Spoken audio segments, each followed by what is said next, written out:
یہ اوروں کو تو خیرات دے گا، اپنے یتیم بھانجا اور بتیجوں کو نہیں دے گا۔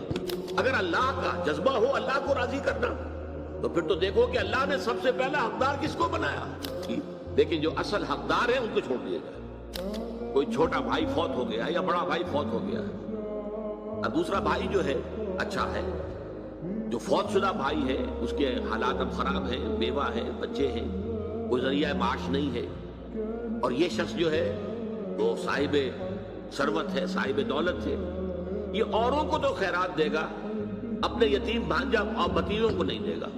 کیوں؟ انہوں نے یہ کیا تھا، انہوں نے یہ کیا تھا، انہوں نے فلاں وقت یہ کہہ دیا تھا، وہ بھابھی نے فلاں وقت جو ہے میرے ساتھ یہ معاملہ کیا تھا۔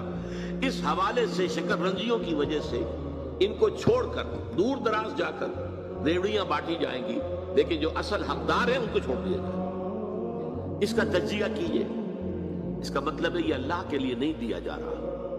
اگر اللہ کا جذبہ ہو اللہ کو راضی کرنا تو پھر تو دیکھو کہ اللہ نے سب سے پہلا حقدار کس کو بنایا، پھر تو دیکھنا ہوگا ترتیب اللہ کی۔